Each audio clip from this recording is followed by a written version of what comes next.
안녕하세요. 노종원 원장입니다. 광대뼈가 많이 발달되어 있어 스트레스를 받는 분들뿐만 아니라 얼굴에 폭을 줄이거나 얼굴에 굴곡을 줄이고 싶은 분들은 광대 축소 수술을 받으시는데요. 많이 알고 계신 것과 같이 광대 수술 방법은 뼈를 절골하고 그걸 안으로 밀어넣고 다시 고정해주는 그런 방법이 가장 효과적인 방법으로 알려져 있습니다. 그런데 수술 후에 다음과 같은 습관을 가진 분들은 광대뼈 수술 후에 뼈를 고정해주는 고정 나사나 플레이트가 약해져서 다시 재수술을 받아야 되는 경우가 아주 드물게 발생할 수 있습니다.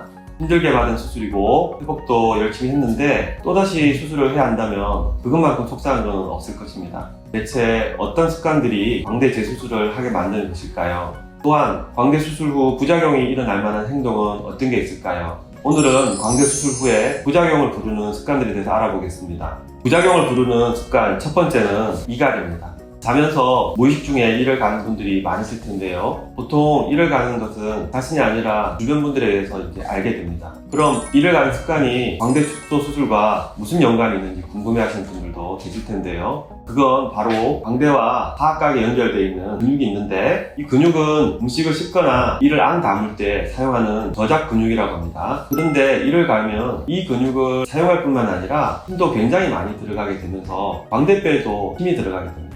그런데 수술한 광대뼈가 다 아물기도 전에 힘이 아주 강하게 가해지면 뼈가 붙는 회복 과정에서 나쁜 작용으로 사용될 수가 있습니다. 물론 그런 습관이 있는 분들도 대부분은 수술을 해도 문제가 없도록 저희가 뼈를 견고하게 고정해 놓고 있으므로 안심은 하셔도 되지만 고정이 잘 돼 있다 하더라도 회복 기간에는 특히 조심해야 될 습관입니다. 그렇다면 이갈이를 하시는 분들은 광대 수술을 받지 못할까요? 그건 아닙니다. 우리가 흔히 주사 맞는 사각턱 보톡스로 해결할 수 있습니다.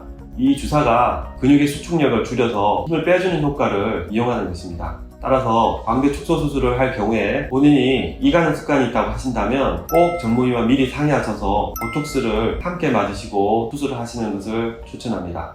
두 번째로 말씀드릴 것은 딱딱한 음식을 씹는 습관입니다. 예를 들어 오징어나 깍두기 같이 딱딱한 것을 씹는 것을 좋아하는 분들이 계시는데요. 그런데 이 습관이 광대 수술 후에 아주 나쁠 수 있습니다. 앞에 이갈일 때 말씀드렸듯이 바로 광대와 하악근에 붙어있는 저작 근육 때문인데요. 딱딱한 것을 씹는 것 외에도 질긴 음식을 씹을 때에는 우리가 많이 씹어야 하므로 근육을 더 많이 사용하게 됩니다. 따라서 씹는 세기가 강한 습관을 가지거나 많이 씹어야 하는 음식을 드시는 것은 광대 축소 수술 후에 회복 기간 동안에는 피하셔야 합니다. 수술 후에 회복을 위해서라도 골고루 음식을 다양하게 드시고 싶은 것은 이해는 되지만은 힘들게 수술을 하신 것이니까 회복만큼은 이와 관련된 몇몇 음식은 피하시는 게 좋겠습니다. 자, 그런데 광대 수술 후에 고기는 언제 먹을 수 있는지 물어보시는 분들이 굉장히 많습니다. 아마 못 먹으니까 더 먹고 싶은 거 아닐까, 그래서 물어보시는 거 아닐까 생각이 드는데요. 고기 자체를 못 먹는 것은 아니고 먹는 방법을 약간 조절하시면 먹을 수 있습니다.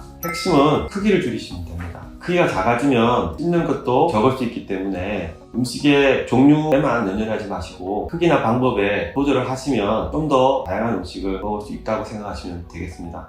세 번째로는 입을 크게 벌리는 것입니다. 앞서 설명드린 것과 같이 광대 축소 수술을 하고 나서 씹는 근육 작용에 대해서 여러 번 설명을 드렸습니다만은 지금 하는 설명은 근육이긴 한데 작용은 반대작용에 대한 것을 말합니다. 턱을 너무 크게 벌리면 안 된다는 말씀을 해드리고 싶습니다. 이것은 왜 하면 안 되냐면은 턱을 너무 크게 벌리면 그 상황 역시 턱의 근육이 많이 스트레치 되는데요. 그러면 또다시 광대에 힘이 전달됩니다.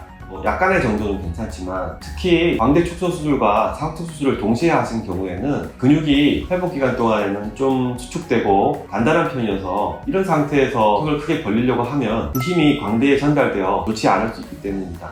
광대를 수술했는데 오히려 턱의 사용에 대한 주의사항이 너무 많은 것 같지요. 그래서 꼭 기억하셔야 됩니다. 다음은 무거운 것을 드는 운동입니다. 이것도 역시 턱의 근육에 관한 설명인데요. 무거운 것을 들 때 우리가 본능적으로 턱에 힘을 주는 경우가 많습니다. 이런 경우에 앞서 설명과 마찬가지로 근육에 힘을 많이 주게 되면 광대에 좋지 않은 영향을 줄 수가 있다는 뜻입니다. 요즘에는 체형 관리를 위해서 웨이트나 헬스 운동을 하시는 분들이 많은데 수술 후에 이런 운동을 언제쯤 가능한지 물어보시는 분들이 많습니다. 딱히 어떤 시간을 정하기보다는 턱 근육을 생각하시면서 상황 판단을 하시면 되겠습니다. 처음에 뼈가 붙는 기간 동안에는 자기가 실수할 수 있는 것을 감안하셔서 정하시면 되겠습니다. 잠을 자는 자세 중에서 얼굴을 옆으로 기대고 자는 분들이 흔히 있습니다. 그런데 한번 잘 생각해 보시면 광대는 얼굴이 옆면에 있고 얼굴을 바닥면에 옆면을 대고 있으면 머리의 전체 무게가 광대에 실리게 됩니다.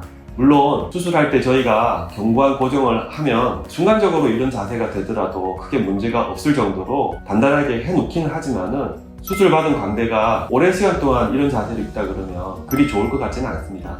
왜냐하면 뼈는 단숨에 붙는 것이 아니라 매일매일 조금씩 보이지 않게 붙기 때문에 또 그런 것들이 쌓여나가기 때문에 중간중간에 외부에서 방해가 되는 힘을 자꾸 주는 것은 좋지 않을 것입니다. 모든 수술은 수술 후에 조심해야 할 사항이 항상 있기 마련입니다. 그런데 광대 수술은 광대뼈의 모양과 위치의 특성상 좀 독특한 조심을 해야 하므로 설명 내용이 도드라져 보일 뿐이지 우리가 수술한 부위를 보호해준다고 생각을 한다면 할 수 있는 일들이라고 생각이 듭니다. 단지 미처 생각하지 못한 턱 사용에 대한 주의사항이 많아서 약간 헷갈리실 수는 있겠습니다.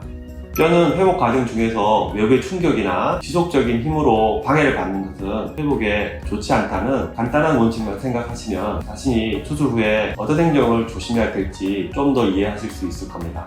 간혹 이러한 원리들이 너무 무서워서 민감해지시거나 수술 후 너무 예민해지신 분들도 있는데 너무 걱정하지 않아도 되도록 저희가 수술 중에는 견고한 고정을 해놓기 때문에 일반적으로 생활 방법 중에서 앞서 설명드린 특별한 행동들을 조금 더 조심하시면 된다고 생각하시면 되겠습니다. 종합해서 말씀드리면 광대 수술은 의사와 환자가 같이 만들어 나가는 수술이라고 생각하시면 되겠고요. 오늘은 광대 수술 후에 부작용을 부르는 습관에 대해서 알아봤습니다. 대부분의 습관이 광대와 하악각에 연결되어 있는 저작 근육과 관련이 많습니다. 안 좋은 습관을 가지고 계시다 하더라도 보톡스로 어느 정도 조절이 가능하고 개선할 수 있는 습관들은 조금만 참아주시면 잠깐 고생하고 예쁜 얼굴을 만들 수 있다고 생각하실 수 있겠습니다. 지금까지 노종훈 원장이었습니다. 감사합니다.